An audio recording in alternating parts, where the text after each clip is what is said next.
যতজনের স্বামী খারাপ তোরা একবার চোখ খুলে সূরা তাহরিমের শেষের আগের আয়াতটা দেখ। পৃথিবীতে সব থেকে বড় জালিম কোরআন যার নামে ঘোষণা করেছি, পৃথিবীতে সব থেকে নোংরা কোরআন যার নামে ঘোষণা করেছে, তার নাম হলো ফিরাউন। এ বেঈমান আল্লাহর সঙ্গে টক্কর দিতে গেছে, এ খবিস আল্লাহর বিরুদ্ধে লড়াই করেছে। এই রকম বেঈমানের বিবি আসিয়া চিরদিন জান্নাতে থাকবি। বলেন, ফেরাউনের বিবি আসিয়া জান্নাত চলে গেল, ফেরাউনের বিবি আসিয়া জান্নাত চলে গেল কেন? সে তো কত দামি মেয়ে। তাহলে শুনেন, ফেরাউনকে বলছে আমাকে আল্লাহ বল, বলছে আল্লাহ বলবো না। বলছে আমি যে গোটা দুনিয়ার আল্লাহ রে, তো আল্লাহ বল। বলে আল্লাহ বলবো না। স্বামী হিসেবে যতটা করার আছে, স্বামী হিসেবে তোমার যতটা হক আছে আমি অতটাই দেবো, তার থেকে 1 ইঞ্চি আগে আমি দেবো না। এখন তুমি কি বলছো বলো। বলে না, আমাকে আল্লাহ বলতে হবে। শ্বশুর বাড়ির লোককে ডেকে নিলে, মুফাসসিরদের কথা, শ্বশুর বাড়ির লোককে ডেকে নিলে, ফেরাউন তোর বিটিকে বোঝাও। ফেরাউন বলছে তোমাদের বিটিকে বোঝাও। নানা রকম বুঝাইছে মা বাপ। মা আল্লাহ বলে লে বেটি, আল্লাহ বলবি তো সারাদিন সারা জীবন সুখেই থেকে যাবি, আনন্দ আর আনন্দ। এক কথায় আমি ওকে আল্লাহ বলবো না। মেয়েদের 2টা দল, মেয়েদের 2টা দরজা, 2টা কুল, একটা এ কুল আর ও কুল, স্বামীর কুল আর বাপের কুল। একটা বাপের বাড়ি, একটা স্বামীর বাড়ি। পৃথিবীতে বাড়ি নাই কার? মেয়েদের। ঘর নাই কার? মেয়েদের। কোথা আছো? স্বামীর ঘরে। এখন কোথা? বাপের ঘরে, ছেলের ঘরে, পরের ঘরেই জীবন কাটিয়ে দেয়। নারী তোমার কোনটা বাড়ি? তো এই নারীর 2টা কুল। বাপের কুলের দরজা বন্ধ হয়ে গেল, বাপ আর নেবে না, কথা শুনছে না। এই জন্য এবারে স্বামী বলছে তুই কি ভেবেছিস আমার ঘরে থাকবি আর আমার খাবি আর আমার বিরুদ্ধে কথা বলবি, আর গোটা দুনিয়া মিশরওয়ালা আমাকে সাজদা করছে, আল্লাহ বলে তুই করবি না? বাস, শারীরিক আর মানসিক নির্যাতন গোটা শরীরকে জর্জরিত করে দিল। এমন সময় ফিরআউন আসিয়াকে মাটিতে চিৎ করে ফেলে 4টা পায়ে আর হাতে খুঁটা দিয়ে টান করে বেঁধে দিল। তফসিরের মধ্যে এসেছে বিছানাটা কাঁচ ভেঙে করা হয়েছিল, নরম শরীর আসিয়া শুয়ে আছে, আর একটা বিরাট বড় চাং পাথরকে আসিয়ার বুকের সামনে কয়েকটা সৈন্য এইভাবে ধরে আছে এবং আসিয়াকে বলছে ফিরআউন, আসিয়া রে একবার তাকিয়ে দেখ তোর মতটা কত ভয়ানক। এখনো তুই কি বলছিস বল? তোকে 1 চান্স দিছি, না আল্লাহ বলবো না। তোকে 2য় চান্স দিছি, না আমি আল্লাহ বলবো না। এটা তোর শেষ চান্স। এখন তুই কি বলবি আমাকে শোনা। এই পাথরটা ছেড়ে দিলে মাটির সঙ্গে তুই মিলে যাবি, তুই মরমর করে ভেঙে চ্যাপ্টা হয়ে যাবে, জান চলে যাবে। এবার আসিয়া কি বললেন? আসিয়ার মুখ দিয়ে কি বের হলো আমার আল্লাহ কোরআনে দিয়েছেন। আসিয়া মুখ দিয়ে বলতে লাগলেন, রব্বি বিনিলি ইনদাকা বাইতান ফিল জান্নাতি ওয়া নাজ্জিনি মিন ফিরআউনা ওয়া আমালিহি ওয়া নাজ্জিনি মিনাল কওমিজ জালিমিন। হে আল্লাহ, আমি তোমার প্রেমে তোমার মহব্বতে তোমাকে ছাড়া অন্য কাউকে সাজদা করছি না। ফেরাউনকে আল্লাহ বলে মানছি না, এটা শুধুমাত্র তোমার প্রেম মাবুদ রে। অতএব আমার বাপের কুলের দরজা বন্ধ, শ্বশুর কুলের দরজা বন্ধ। রব্বি বিনিলি ইনদাকা বাইতান ফিল জান্নাতি, তোমার জান্নাতের কাছে আমার একটা ঘর বানিয়ে দাও। ওয়ানাজ্জিনি মিন ফিরাউনা, বেঈমান ফিরাউন থেকে আমাকে নাজাত দাও। ওয়া আমালিহি, এবং ওর বদ আমল থেকে তুমি আমাকে বাঁচাও। ওয়ানাজ্জিনি মিনাল কওমিজ যালিমিন, এবং জালেম কম থেকে তুমি আমাকে বাঁচাও। এই যখনই দোয়া করলো, ফেরাউন পাথরটা যেই ছেড়ে দিল, আসিয়া মরমর করে চলে গেল দুনিয়া থেকে। কিন্তু যখন ফেরাউন পাথর ছাড়েনি, ঠিক এই মুহূর্তে আল্লাহ সমস্ত আসমানগুলোকে কাঁচের মতো করে দিয়েছে আসিয়ার জন্যে, এবং জান্নাতের দরজা খুলে দেখিয়ে দিল, আসিয়া রে, তোর জন্যে তোর বাপের স্বামীর দরজা বন্ধ হলো, আমি আল্লাহর দরজা বন্ধ হয়নি। কি বুঝলেন এখান থেকে? এই আয়াতটা থেকে বোঝা গেল, স্বামী যত নোংরা হবে হোক, মেয়েরা আমল করলে জান্নাত পাবে। ভেজাল চুকে গেল। ওর স্বামীর সঙ্গে ওই মাতালের সঙ্গে আল্লাহ ওকে জাহান্নামে দিবে না, জান্নাতে দিবে। তাহলে মেয়েদের বিয়ে হওয়া মেয়েদের দুটো গ্রুপ, একটা হলো স্বামী ভালো, একটা স্বামী খারাপ, বলে দেয়া হলো, শেষ হয়ে গেল। তাহলে যে মেয়েগুলির বিয়ে হয়নি, এখনো কোনো স্বামী দেখেনি, স্বামী আসেনি, তো সেই মেয়েগুলো কি করবে? তাদের বিচার কি করে হবে? তারা যা মন যাবে তাই করবে দুনিয়াতে, তাদেরকে আটকাবারও কেউ নেই, বকারও কেউ নেই। এখন যুগ খারাপ হয়ে গেছে গো। বলছি বয়ফ্রেন্ড, শালা ইংরেজি বলছি গো, আমাদের আবার মুখ দিয়ে বের হচ্ছে না। গার্লফ্রেন্ড, জি, খারাপ মনে করে নিয়েন না, ছোট ছোট ছেলে রয়েছে। মালদায় জালসা করতে গেছিলাম এই 2 সপ্তাহ আগে, ওখান থেকে আসাম গেলাম। তো ট্রেনে যেতে লেট হয়েছে, 8টার সময় নামলাম, তো ওরা গাড়ি পাঠিয়েছে 4 চাকা, আমাকে নিয়ে যাচ্ছে। তো একটা রাস্তা ফাঁকা মাঠ, 3-4 কিলোমিটার ফাঁকা, মাঝে একটা ব্রিজ আছে। হাজি, অতটা রাতে, আঁধার রাতে ইয়ং মেয়ে দাঁড়িয়ে আছে, 2 জন যুবক আছে, আর 2 জন যুবক, আর বাকিটা বলছি না। এই অবস্থায় কি নোংরামিতে চলে গেছে যুবতীরা। তাহলে এদের বিচার কাকে নিয়ে হবে? আল্লাহ বলছে তোদের বাঁটখারা আমি রেখে দিয়েছি। বিসমিল্লাহির রহমানির রহিম। ও মারিয়াম ইবনাতা ইমরান আল্লাতী আহসানাত ফারজাহা ফানাফাকনা ফীহি মির রূহিনা ওয়া সাদ্দাকাত বিকালিমাতি রাব্বিহা ওয়া কুতুবিহি ওয়া কানাত মিনাল কানিতিন। পৃথিবীর বুকে একটি যুবতী মেয়ে এসেছিলেন, যুবতী অবস্থায় চলে গেছেন, তার গায়ে পৃথিবীর কোনো পুরুষ হাত দেয়নি। মেয়েটি কত পবিত্র ছিল, কোনো পুরুষ তার গা হাত দেওয়া দূরের কথা, টাচ করেনি। সেই মেয়েটিকে হযরতে ইমরান আলাইহিস সালাম, নবীর বেটি হযরতে মারিয়াম, আল্লাহ মারিয়ামকে কত সম্মান দিলেন, ওকে নবুয়তি টাইটেল দিয়েছেন। মারিয়াম রাদিয়াল্লাহু আনহা নয়, মারিয়াম আলাইহাস সালাম। এই মেয়েটি এত যুবতী, এত সুন্দরী, সুশ্রী, জীবনেও তার গায়ে পৃথিবীর কোনো পুরুষ হাত দেয়নি।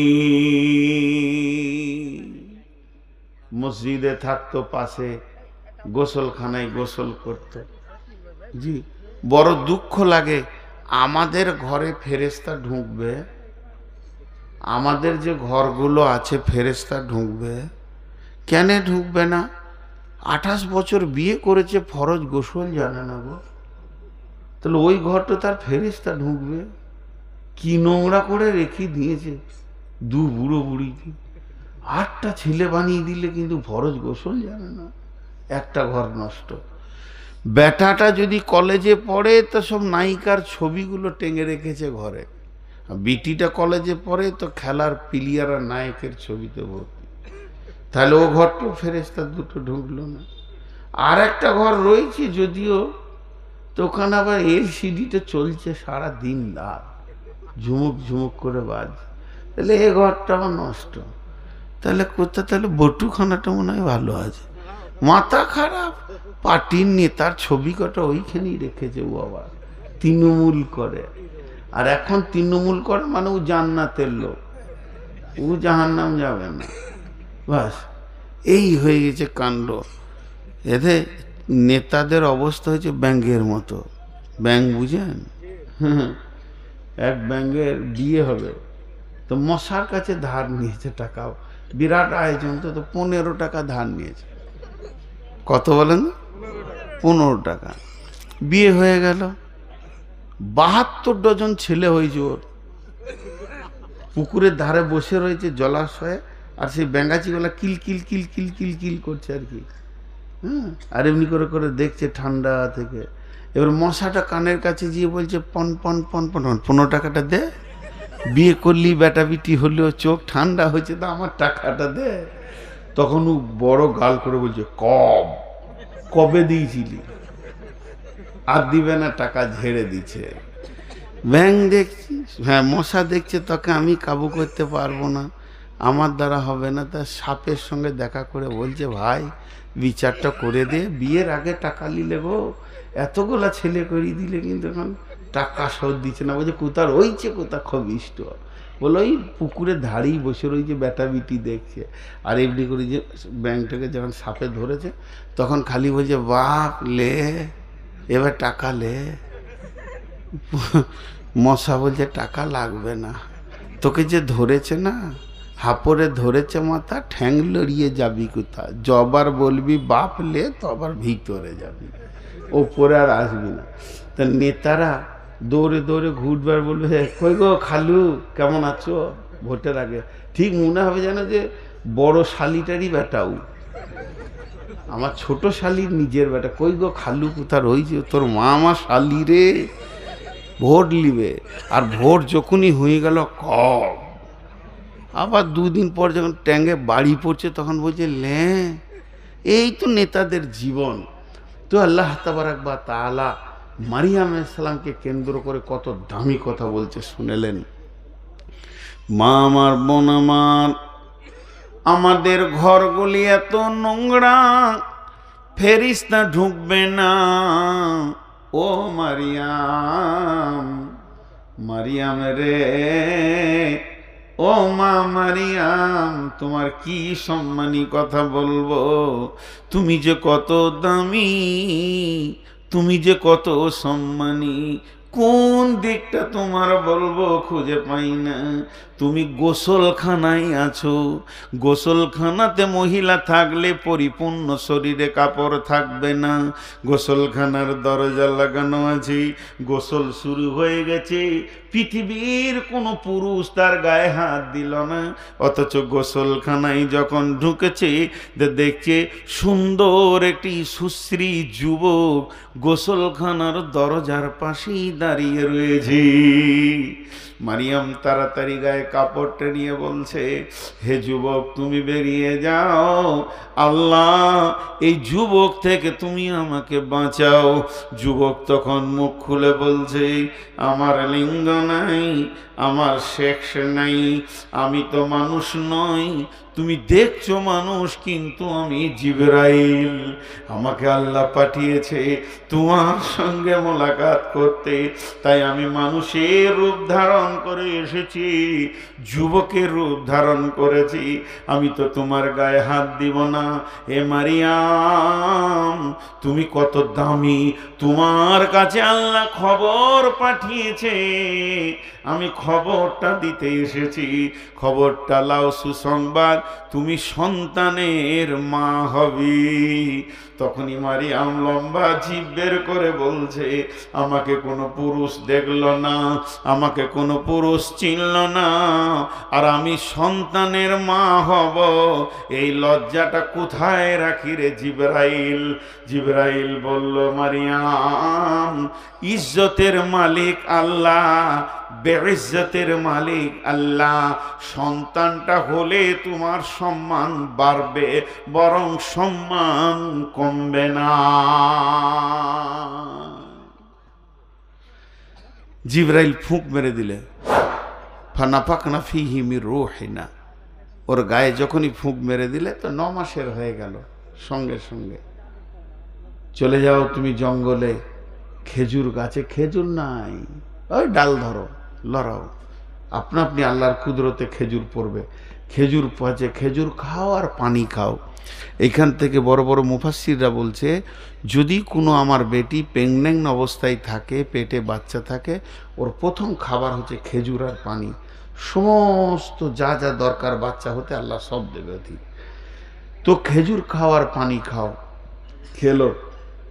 আল্লাহ বললে, মারিয়াম তুমি মুখ বন্ধ করে লাও, তোমার সম্মান আমি বাড়াচ্ছি।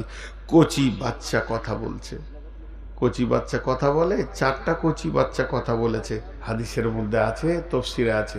তার মধ্যে ঈসা আলাইহিস সালাম গোটা দুনিয়াকে বলছে, আমার মাকে কেউ গাল দেবে না, আমি নবী, এবং আমার আল্লাহ আমার মায়ের ভিতর দিয়ে আমাকে এনেছে বিনা বাপে। মারিয়ামের দাম বেড়ে গেল, কমবে কোথা, বেড়ে গেল। আল্লাহ বলছেন,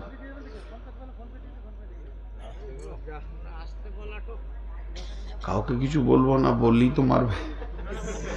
ওয়ামারিয়াম ইবনাত ইমরান আল্লাতী আহসানাত ফারজাহা ফানাফাখনা ফীহি মির রূহিনা ওয়া সাদ্দাকাত বিকালিমাতি রাব্বিহা ওয়া কুতুবিহি ওয়া কানাত মিনাল কানিতিন। আল্লাহ তাদের মা বেটাকে কিতাব দিল এবং পৃথিবীর বুকে সম্মান বাড়িয়ে দিল। একটা কথা আরবিতে 3 বার বলে বাংলাতে 1 বার বলবো, ইশারায় বুঝে নিতে হবে। আল্লাহ বললেন, আল্লাহ কি বললেন? আল্লাতী আহসানাত ফারজাহা, আল্লাতী আহসানাত ফারজাহা, আল্লাতী আহসানাত ফারজাহা। পুরুষের লিঙ্গ একটা পুল্লিঙ্গ বলা হয়, মেয়েদের লিঙ্গটাকে স্ত্রীলিঙ্গ বলা হয়। আল্লাহ তাবারাক ওয়া তাআলা এই স্ত্রীলিঙ্গকে সরাসরি কোরআনের আয়াতে নিয়ে আসলেন। মারিয়ামের আল্লাতী আহসানাত ফারজাহা, আমার আল্লাহ বলেন, মারিয়াম রে, তোমার যৌনাঙ্গটা এত সুন্দর করে তুমি রেখেছো, আমি আল্লাহ ওখান থেকে নবী নিব। এটা কথা জিজ্ঞেস করব, উত্তর দিয়েন না, আমি দিতে মানা করছি। আমি নিজেই কথাটা বলবো, ইশারায় ইশারায় বলবো, বুঝেন। মহিলাদের যৌনাঙ্গ কি কাজে লাগে? জি, আমরা ভাবি হয়তো পুরুষের যৌন চরিতার্থের জন্য আল্লাহ বানিয়েছেন, ঠিকই আছে, এটাও তো দরকার, সন্তান পৃথিবীতে আসার দরকার আছে, এই জন্য বানিয়েছেন। কিন্তু আল্লাহ ওটাকে কাজে লাগান, স্বয়ং আল্লাহ কাজে লাগান। আল্লাহ কি কাজে লাগান? আল্লাহ তো বলেছেন, লাম ইয়ালিদ ওয়ালাম ইউলাদ, তিনি কারো পিতা নন, তার পিতাও কেউ নাই। তাহলে আল্লাহর কোন কাজে লাগানোর দরকার আছে? কিন্তু আল্লাহ কাজে লাগান। আল্লাহ কি কাজে লাগান এক্ষুনি বুঝতে পারবেন। ছোট্ট একটি উদাহরণ দিব, উদাহরণটা মন দিয়ে শুনেন। এই গ্রামটার নাম ভুলে গেছি, পারখোলা। কোলা, পারখোলা। পার মানে পুকুরের পার, কোলা মানে কুলা ব্যাং, পুকুরের পারে ব্যাং, কোলা মানে কুলো। বেশ, এই পারখোলা এটা একটা গ্রাম। এটা মন দেবেন, একটু বিরক্ত লাগেনি তো? আমার মনে খুব কিন্তু ঢুকে গেছে, বলছি বুঝতে পারছি না, তাহলে কই। তো এখন ঘটনা হচ্ছে, ধরেন আমি ফোন করলাম আপনাদেরকে যে ইনশাল্লাহ 9টার মধ্যে ঢুকে যাচ্ছি। তারপর কমিটি জানে যে নূর মোহাম্মদ মানে সেই বর্ধমানের বক্তাটা। কিন্তু আমি একটা ক্ষণে আর একটা কথা বললাম যে সৌদি আরবে মদিনা শরীফের মসজিদে নববীর একজন ইমাম সাহেব, ওখানে 25-30 জন ইমাম আছে, তার মধ্যে একজন ইমাম সাহেব আমার সঙ্গে গাড়িতে আছে। আচ্ছা, এই কথাটা শুনলে আপনারা খুশি হবেন না? তিনি কথা বলবেন না, তেনার কথা বুঝবেনও না, কিন্তু তারপরও আপনার দিলটা বড় হবে, আহা রসুলের মসজিদের ইমাম আসছে গো, কতক্ষণ থাকবে? 9টায় ঢুকবো, 11টায় পালাবো, 2 ঘন্টা। তারপরেও এই পারকোলার যুবকরা তাড়াতাড়ি করে একটা ঘরকে রেডি করবে, ভালো ঘর, ভালো বিছানা, অ্যাটাচ বাথরুম, যেন আমাদের মেহমান কষ্ট না পায়। কিন্তু যদি বলি যে আমার সঙ্গে কালু ডাকাত চললো, হ্যাঁ, তখন লাঠি নিয়ে পারকোলার ওইখানে দাঁড়িয়ে থাকবে, চোখে ওখানে নামাতে তুয়ায়, মানে ওর ভালো জায়গা নাই। তবে কি কালু ডাকাতের জায়গা এখানে নাই? আছে, ওর মতো মাল আছে। ও ঠিক মাতাল সালে গিয়ে বসে পড়বো ওদের সাথে, দামাকে বলবে তুমি 2 ঘন্টা বকে এসো, আমি এখানে কাটিয়ে লিজি, বাস এই তো হলো কথা। এখন এক কথাই বলবো এই কথাটাকে, সফরের মধ্যে কিছুক্ষণের বিরতি, লোকটা যেমন জায়গা তেমন। কথাটা বুঝাতে পারলাম? সফরের মধ্যখানে কিছুক্ষণের বিরতি, লোকটা যেমন জায়গাটা তেমন। আরেকবার বলবো, কারণ এটা দর্শন তর্থ। লম্বা সফরের মধ্যে কিছুক্ষণের বিরতি, লোকটা যেমন জায়গা। বন্ধুরা আমার, যত মানুষ পৃথিবীতে আসে জান্নাত থেকে আসে, হিন্দু, জৈন, খ্রিস্টান, ইহুদি, নাসারা। কোন জান্নাত থেকে আসে? জান্নাতুল ফেরদাউস থেকে আসে। জান্নাতুল ফেরদাউসের ভিতরে একটি ময়দান আছে যার নাম আলামে আরওয়া, সেখান থেকে আত্মাগুলো আসে। এবার আবার সে কোথা যায়? ঘুরে এসে নিজের জায়গায় চলে যায়। রোডটা কেমন? রোডটা শুনেলেন, যদি কেউ পারখোলা থেকে বের হয় তেহট্টার ঘাট হয়ে, আবার ওই দিকে ঘুরে গিয়ে পলাশি হয়ে, আবার দেবগ্রাম হয়ে, ডিঙ্গেল হয়ে, বিলবাড়ি হয়ে যদি কেউ আবার চলে আসে এই পারখোলাতে, একে বলা হবে ঘুরে এসেছে।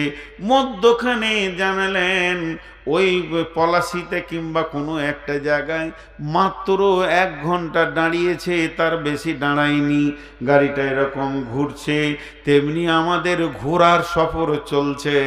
আমরা আলামে আরওয়া মানে জান্নাতুল ফেরদাউস থেকে সফর শুরু করেছি। আমাদের সফর চলছে মায়ের পেট হয়ে, দুনিয়ার ভিতর হয়ে, দুনিয়ার ভিতর হয়ে কবরের ভিতর দিয়ে, কবরের একটা মোড় আছে পার হয়ে বড় একটা শহর কিয়ামত, সেইটা পার হয়ে একটা ব্রিজ আছে, তার নাম হলো পুলসেরাত। ওই পুলসেরাত পার হয়ে আবার যখন জান্নাতে চলে যাব, এরই নাম হচ্ছে সফর। কোরআন বলছে যাও, আবার তোমাদেরকে ফিরে আসতে হবে, তার মানে ওখানেই যেতে হবে। এবার যার আমল খারাপ হবে, মধ্যে রাস্তায় তাকে জাহান্নামের পুলিশ আঁকিয়ে জাহান্নামে ভরে দেবে। এবার মেয়েদের সরঙ্গা। কেন এই কথাটা বললাম? যতগুলি মানুষ পৃথিবীতে এসেছে আদম নবী বাদ দিয়ে, প্রত্যেকটি মানুষকে মেয়েদের পেটে কিছুক্ষণ বিরতি নিতে হয়েছে। সেখানে আমাদেরকে থাকতেই হচ্ছে, সেখানে হাত পা চোখ কান গ্যারেজে ফিটিং হচ্ছে, আত্মার সঙ্গে দেহের সম্পর্ক হচ্ছে। এখন মার বোন যদি মনে মনে করে এই জায়গাটা আমি পবিত্র রাখবো, তো ভালো সন্তান সেখানে অবস্থান করবে।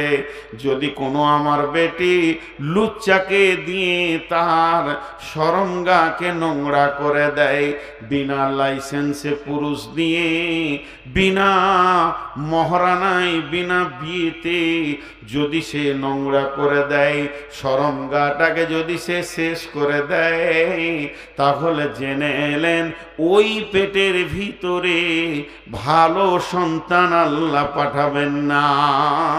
সেই মা আমার ভালো সন্তানের মা হবে না, তার পেটে জুয়ারি লুচ্চা লম্পট ছাড়া রান্ডি ছাড়া ভালো সন্তান হবে না। মারিয়ামের পেটটা এত পবিত্র ছিল, আল্লাহ তার ভিতরে নবী নিয়ে সারা পৃথিবীর যুবতীদেরকে বলে দিতে চাইলো, তোমরা তোমাদের শরম গায়ের হেফাজত করো, খবরদার লুচ্চাকে দিয়ে নোংরা করিও না, যদি নোংরা করে দাও তোমাদের পেটে ভালো সন্তান হবে না।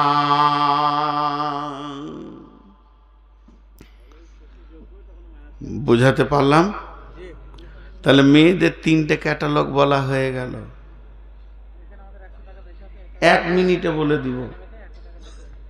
সুবহানাল্লাহ। নিস্তব্ধ এতগুলি মানুষ, কমিটির বিরুদ্ধে কথা বলে মারে চামড়া ভেঙে তুলে, জানের ভয়ে বলছি না ভাইয়া।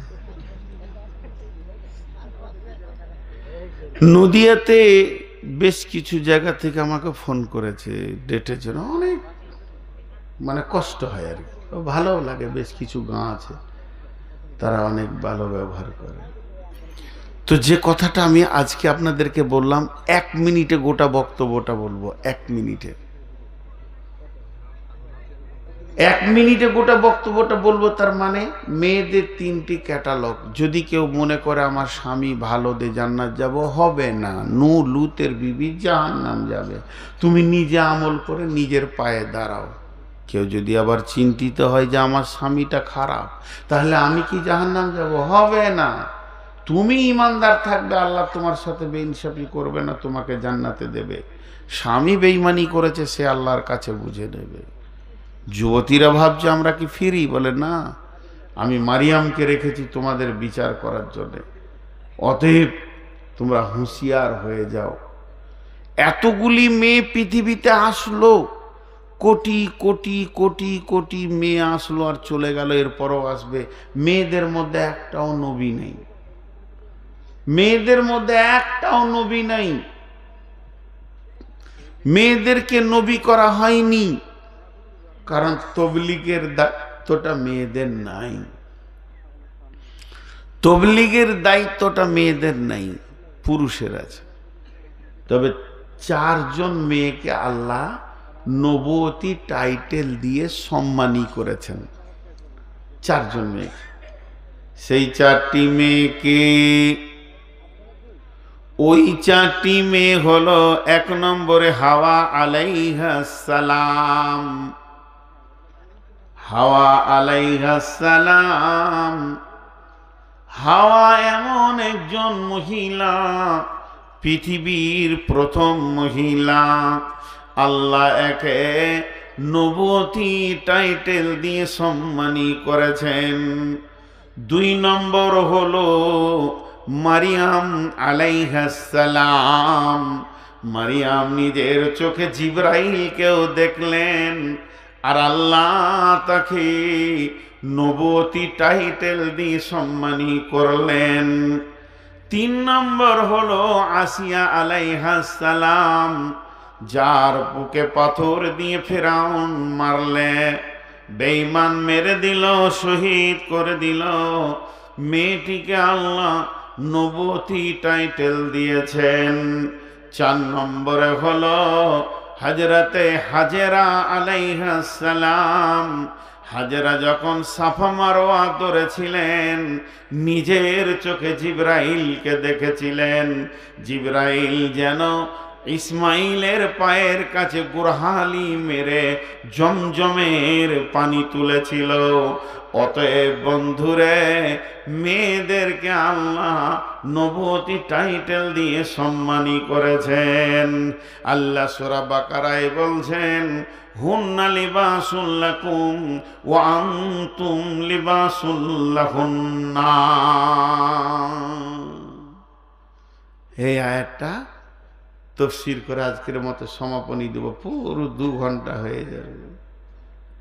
আপনাদের কাছে একটা ভিক্ষা চাইছি আমি, দোয়া করবেন। শরীর অনেক দুর্বল, এই মাইকে সাউন্ড হচ্ছে বলে আমি আসিনি, এতক্ষণ বিলকুমারী মাদ্রাসাতেই শুয়েছিলাম সন্ধ্যা থেকে। সূর্য ডুবার আগেই এসেছি। তো আপনারা দোয়া করবেন। 2 ঘন্টা আমি চালাচ্ছি তার জন্য নয়, এইটা আল্লাহর কত সুন্দর কথা। আল্লাহর এই কথাটা খালি একবার মেজারমেন্ট করেন। পৃথিবীতে কত ছন্দ, কত কবিতা স্বামী স্ত্রীকে নিয়ে আল্লাহ বানিয়েছেন, কিন্তু আল্লাহর ভাষাটা দেখেন কেমন। আল্লাহর ভাষাটা, আল্লাহর ছন্দটা কত সুন্দর। ভাই আপনারা বিরক্ত হচ্ছেন নাকি? মন চঞ্চল হয়ে গেছে? মন এদের ঘর যেতে মন যেছে, মনে মনে ভাবছে যে ছাড়ছে না রে কলকাতা। আর না, অতক্ষণ পারবো না। হ্যাঁ, ওটাই 8 ঘন্টা হলে পুরো 2 ঘন্টা 5 মিনিট হয়ে যাবে আবার। তো যাই হোক, আমি আপনাদের সামনে এটা তফসির করছি, একটু ধ্যান দেন। এতক্ষণ তো গুছিয়ে দিলাম। আল্লাহ বলছেন হুন্না লিবাসুন লাকুম ওয়া আনতুম লিবাসুন লাহুন্না। পুরুষদেরকে বলছে তোমরা নারীদের পোশাক, আর নারীকে বলছে তোমরা পুরুষের পোশাক। লাও ভেজাল, মানে আমার গায়ে যেগুলো আছে এগুলো আমার বিবি, আর আমার বিবির গায়ে যেগুলো আছে ওগুলো আমি। সবাই সবাই। আল্লাহ পোশাক বললেন কেন? এটা তো বলতে পারতো তোমার প্রাণের হৃদয় মানুষ তোমার বিবি, তোমার বিবির প্রাণের হৃদয়ের মানুষ তোমার স্বামী। কত কথা, কত ছন্দ পৃথিবীতে এসেছে, কত কবিতা। তা না বলে আল্লাহ পোশাক বলছে। এটা 4 রকম তফসির আছে। 4 রকম তফসির একটা একটা করে করছি, গুনিয়ে গুনিয়ে। নাম্বার 1, বিসমিল্লাহির রহমানির রহিম। হুন্না লিবাসুল লাকুম ওয়া আনতুম লিবাসুল লাহুন্না। আল্লাহ তাবারাক ওয়া তাআলা বলেন, ও নারীর দল, তোমার শরীরে যে কাপড়গুলো আছে এগুলো তোমার স্বামী। ও পুরুষের দল, তোমার শরীরে যে কাপড়গুলো আছে এগুলো তোমার বিবি। অর্থাৎ বিবি তোমার পোশাক, স্বামীও তোমার পোশাক। নাম্বার 1, পোশাক কি করে? পোশাক কি করে? পোশাক কি করে? পোশাক কি করে? পোশাক ইজ্জতকে ঢেকে রাখে। পোশাক ইজ্জতকে ঢেকে রাখে। পোশাক ইজ্জতকে ঢেকে রাখি। তার কারণ এখানে যদি একটাও মহিলা না থাকে, আমি যদি একা থাকি আর আপনারা যদি 20-50 জন থাকেন, দরজা যদিও লাগানো থাকে, আমি খালি গায়ে ন্যাংটা হয়ে বায়ান করতে পারবো না। যদিও পুরুষের ভিতরে লজ্জা বলে একটা জিনিস আছে, আল হায়া ও সহবাতু মিনাল ঈমান। হায়া হলো ঈমানের অঙ্গ বিশেষ। অতএব আমার আল্লাহ বলছেন, তোমার শরীরে তোমার বিবি ছিল বলে তুমি সমাজে বসতে পেরেছ, তাহলে আমার বিবি আমাকে ঢেকে রেখেছে। ওই রকম যদি আমার বিবিকে মহিলাদের দলে ভরে দেওয়া হয়, গোটা শরীরের কাপড় খুলে দিলে একা থাকতে পারবে না। কেন পারবে না? তার হায়া লজ্জা বলে আছি। তো আমার রব বলছেন যে না, তোমার শরীরে তোমার স্বামী আছে, অতএব তোমার আর লজ্জার কোনো ব্যাপার নাই। তাহলে স্বামী স্ত্রীকে পোশাক কেন বলা হলো? পোশাক ঘেরে রাখে। তাহলে এর আসল ব্যাখ্যাটা কি? আল্লাহ পুরুষকে বলছে, দেখো যে মেয়েটাকে তুমি বিয়ে করে এনেছো তার অনেক বড় বড় বড় বড় আবদার আছে তোমার ওপরে। আবদার করে করে স্বামী বলে কথা বলবে। হয়তো বা রাত্রি 10টায় দুজন বিছানায় আছো, কেউ নাই, দরজা লাগানো আছে। বিবি তোমার আবদার করে বলছে, তোমার আব্বাকে ভয় লাগে, বড় চিল্লিয়ে কথা বলে, ধুমকিয়ে কথা বলে। তোমার মা আমাকে দেখতে পারে না, তোমার বোন এসেছিল বেড়াতে, আমাকে গালি দিয়েছে, তোর কি চোখ নাই, তুই কি কানা, নানা ধরনের কথা বলেছে। কেমন করে আমি টিকব? আমার আল্লাহ বলছেন, ও যে খুলে দিচ্ছে সব, তুমি পোশাকের মতো ওটাকে ঢেকে নাও।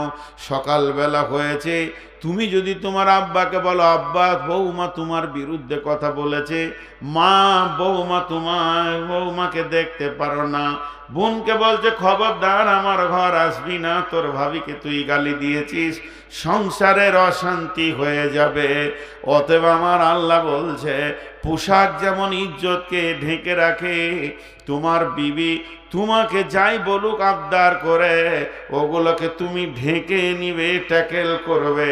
তোমার বিবিকে তোমার বাপ ভাইদের ভিতরে ছুড়ে দিও না, বেজ্জতি করে দিও না। যদি সব কথা তুমি খুলে বলে দাও, তাহলে আর ওই সংসারে সে টিকতে পারবে না। বিধায় তুমি পোশাকের কাজ করো, তার সবগুলোকে তুমি ঢেকে নিয়ে তুমি তাকে সান্ত্বনা দাও, আমি তো তোমাকে ভালোবাসি, আমি কিছু বলে নিয়া ওদের কথা বাদ দাও, ওগুলো তোমার বিষয় নয়, বিষয় তো আমি হৃদয়ে ভরা বুক ভরা ভালোবাসা দিছি। অতএব মা বাপ ভুলে যাও, পুরুষ তুমি পোশাকের কাজ করো, ঢেকে নাও। এটা 1 নম্বর তফসির। 2 নম্বর তফসির, নতুন নতুন বিয়ে হয়েছে, মাথা মোটার হুঁশ নাই, এই মাত্র 2 মাস 1 মাস বিয়ে হয়েছে, বিবির সঙ্গে নতুন আলাপ পরিচয় চলছে, 2 জন মেতে আছে, মাতোয়ারা হয়ে আছে। আজকে এখানে জালসা, পারখোলায় জালসায় সে এসেছে, তার এক বন্ধুকে নিয়ে এসেছে, বলে চল, এখনো মাগরিব হতে আরো আধা ঘন্টা বাকি আছে। 250 গ্রাম বাদাম কিনে নিল, ওই মাঠে চলে গেল, কফির ভুঁয়ে বসে বসে বাদাম খেছে। এই বন্ধু ওকে বলছে, বল তোর বউটা কেমন। এবার গল্প শুরু হয়ে গেল, গোপন থেকে গোপন খবর, শুধু বাদাম খেতে খেতে বন্ধুকে বলছে আর হাসছে। এটা তো পোশাক খোলা গেল, মেয়েটা তো আর পোশাকের ভিতরে নাই। তো আমার আল্লাহ বলছেন, যৌবন জগতে তোমার বিবি তোমাকে কেমন করে পেতে চাইবে, কেমন করে তোমাকে নিয়ে আনন্দ ভোগ করবে, এটা তোমাকে চিরদিন পোশাকের মতো ঢেকে রেখে দিতে হবে। কাউকে বলা যাবে না, বন্ধু বান্ধবকে তুমি বলবে না। এরই জন্যে আমি তোমাকে মেয়েদের পোশাক বলেছি। পোশাক যেমন ইজ্জতকে ঢেকে রাখে, তুমি তোমার বিবি চরিতার্থকে ঢেকে রাখবে, মান অভিমানকে ঢেকে রাখবে। তেমনি বন্ধুরে, মেয়েদেরকে আল্লাহ বলছেন, তুমি তোমার স্বামীর পোশাক আবদার করে তোমাকে 2টি কিছু বলে দিয়েছে, তোর ভাই লোকের মেয়ের দিকে যায়, তোর বোনটা তো বেশ্যার মতো ঘুরে বেড়ায়, তোর মা বড় খবিশ, জামাই বলে সম্মান করে না, তোর বাপের কোনো জ্ঞান গরিমা নাই। ছেলেটা রাগ করে বলে দিয়েছে, ও মহিলা, এই কথা বাপ ভাইদেরকে শোনায় না, শোনালে পরে এই ছেলেটা আর শ্বশুর বাড়িতে জামাইয়ের মতো মাথা নিয়ে যেতে পারবে না, মাথা উঁচু করে যেতে পারবে না, বেজ্জতি হয়ে যাবে। কিংবা গায়ে কোনো দুর্ঘটনা ঘটে গেছে, তোমার স্বামীকে নিয়ে বিচার হয়ে গেছে, গালে 2টি থাপ্পড় মেরেছে বাইরের লোক, এটা যদি শ্বশুর বাড়ির লোক জেনে নেয়, এই যুবকটা আর সেখানে আনন্দের সঙ্গে বেড়াতে যেতে পারবে না। তোমার বাপ ভাই তোমাকেই জিজ্ঞেস করবে, খাদিজারে বল জামাইয়ের ব্যাপারে কি শুনলাম, হালকা করে বলবে, এগুলো মানুষের চক্রান্ত ছাড়া কিছুই নয়, আব্বা যা শুনেছ সব ভুল, এগুলো কিছুই নয়। তাহলে তারাও মিটে যাবে, তোমাকেও পোশাকের মতো স্বামীকে ঘেরে নিতে হবে। স্বামীর ভুল ত্রুটি বাপ ভাইয়ের কাছে বললে হবে না। তেমনি কিছু মেয়ে আছে, শ্বশুর বাড়ি থেকে বাপের বাড়ি এসেছে, শৈলীটা শুনতে পেয়েছে, হাবিবা শ্বশুর বাড়ি থেকে এসেছে, বলে চল পুকুরের ঘাটে বাঁশতলায় বসে বসে খানিক গল্প করি, কিংবা ছাদের 3 তলাতে যাই। দিয়ে বলছে স্বামী কি করে, কেমন করে তার চাহিদা মিটায়, সে কিভাবে আমাকে নিয়ে আনন্দ করে। তুমিও যদি সহেলিকে বলে দাও, তাহলে ছেলেটা নাঙ্গা হয়ে গেল, ছেলেটা বেজ্জতি হয়ে গেল। বিধায় তুমি এগুলো ঢেকে রাখবে চিরদিন। তোমার স্বামী তোমাকে কেমন করে নিয়ে আনন্দ করে, এটা বহির প্রকাশ করবে না। তার জন্য আল্লাহ বলেছেন, স্বামীর চরিতার্থ এবং স্বামীর মান অভিমান তুমিও ঢেকে রাখবে। তাহলে পুরুষকে বলল, তুমি মেয়ের মানে